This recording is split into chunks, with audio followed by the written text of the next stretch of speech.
Youngster का आज सबसे बड़ा मसला ये है कि भाई दूसरा शख्स मुझे ब्लॉक कर देता है, मेरी फीलिंग्स की परवाह नहीं करता है। ये वही शख्स है जिससे मुझसे शादी के वादे किए थे और मुझे कहा था कि अपनी पूरी ज़िंदगी में तुम्हारे साथ गुजार लूँगा, लेकिन अब उसे क्या हो गया मुझे समझ नहीं आती है। मैंने डिफरेंट आईडीज क्रिएट की उसे मैसेज करने के लिए और डिफरेंट नंबर से उसे कॉन्टैक्ट करने की कोशिश की, लेकिन वो शख्स उधर से मुझे ब्लॉक कर देता है। तो बताएं कि अब मैं क्या करूँ। इस तरह के सवाल मुझे हर रोज़ सुनने को मिलते हैं। देखिए, एक बात याद रखिए, वासिफ अली वासिफ ने क्या खूबसूरत बात की कि जो बड़ी मंजिल का मुसाफिर होता है वो छोटे छोटे झगड़ों में नहीं पड़ा करता। तो 90% लोग इनमें ऐसे थे कि जब मैंने उनसे पूछा कि आप बाय प्रोफेशन क्या करते हैं, आपकी मसरूफियात क्या है, तो उन्होंने मुझे कहा भाई मैं तो कुछ भी नहीं करता, या मैं भी स्टूडेंट हूँ, अभी तो मेरी एज ही नहीं है कमाने की। तो इससे मैंने ये बात कंक्लूड की कि 90% लोगों के पास तो मिशन ही नहीं होता लाइफ का, उनको पता ही नहीं होता कि उन्हें करना क्या है। अगर आप अपने रिलेशनशिप में ठीक हैं और आपको लगता है कि आपने कोई ऐसा काम नहीं किया जिसकी वजह से दूसरा शख्स आपको छोड़ कर जा सकता है, तो आपको गिल्ट करने की ज़रूरत नहीं है। अच्छे इंसान को गिल्ट नहीं होता है। बहुत बड़ा रीज़न है आपके पास। आप आज ही अपना नाम गूगल करें और देखें क्या गूगल के सर्च में आपका नाम आता है। अगर नहीं आता तो इसका मतलब है कि आपको अचीवमेंट्स की ज़रूरत है।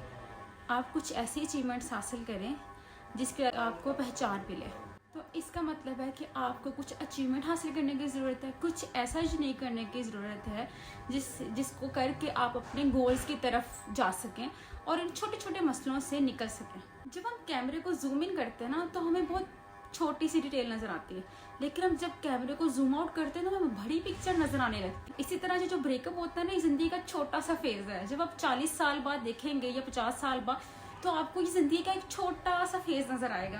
पूरी ज़िंदगी नहीं इसमें आपने गुजारनी इस ब्रेकअप के फेज़ में। एक अच्छे इंसान को कभी गिल्ट नहीं होता जब उसने कुछ किया ही नहीं है। तो आपके पास तो एक बड़ा अच्छा मौका है मूव ऑन होने का, एक बड़ी अच्छी रीज़न है आपके पास कि आप इस रिलेशनशिप से मूव ऑन हो। वैसे आपके लिए मेरे पास एक गुड न्यूज़ है। 90% केसेस में हमारे एक्सेस हमें अनब्लॉक कर देते हैं। तो इस चीज़ की टेंशन नहीं लेनी है कि अगला शख्स हमारी अचीवमेंट्स कैसे देखेगा। आप एक्स को दिखाने के लिए अचीव नहीं कर रहे, आप अपनी पोटेंशियल को ग्रूम करने के लिए, अपने आप को पहचानने के लिए आपने कुछ करना है। अब आपने इस चीज़ की टेंशन तो बिल्कुल नहीं लेनी कि उस शख्स ने आपको ब्लॉक, क्योंकि एक ऐसा टाइम आएगा जब उन्होंने आपको अनब्लॉक कर देना है। और हो सकता है उन्होंने आपको अनब्लॉक किया, इसके पीछे उनकी कोई पर्सनल रीज़न हो सकता है कि उन्होंने आपको अपने ही मेंटल पीस के लिए अनब्लॉक किया। वो दूसरा शख्स भी हो सकता है कि मूव ऑन ना कर पा रहा हो विदाउट ब्लॉकिंग यू, और ये रिलेशनशिप हो सकता है कि उसके लिए भी सर दर्द बन चुका हो। अच्छा, एक रीज़न ये भी हो सकती है कि हो सकता है कि आपने दूसरे शख्स को इतने ज़्यादा कॉल्स और मैसेजेस कर दिए हों कि वो इरिटेट हो गया हो कि अब मैं क्या करूं, और उसने तंग आके आपको ब्लॉक ही कर दिया हो। सोचिए कि आपने ऐसा किया था। अक्सर ऐसा होता है, कुछ लोग हमें बहुत ज़्यादा कॉल्स और मैसेजेस कर रहे होते हैं, तो इस वजह से हम खुद भी इरिटेट हो जाते हैं। तो हो सकता है कि आपके इतने ज़्यादा कॉल्स और मैसेजेस करने की वजह से वो दूसरा शख्स जो है वो इरिटेट हो गया हो। एक और रीज़न है आपके मूव ऑन करने का कि अगर दूसरा शख्स आपको जस्ट टॉलरेट कर रहा है और ये एक हेल्दी रिलेशनशिप नहीं है, तो हम वहाँ क्यों जाएं जहाँ कि दूसरा शख्स हमें टॉलरेट कर रहा है। हमें वहाँ जाना चाहिए जहाँ हमें सेलिब्रेट किया जाता है।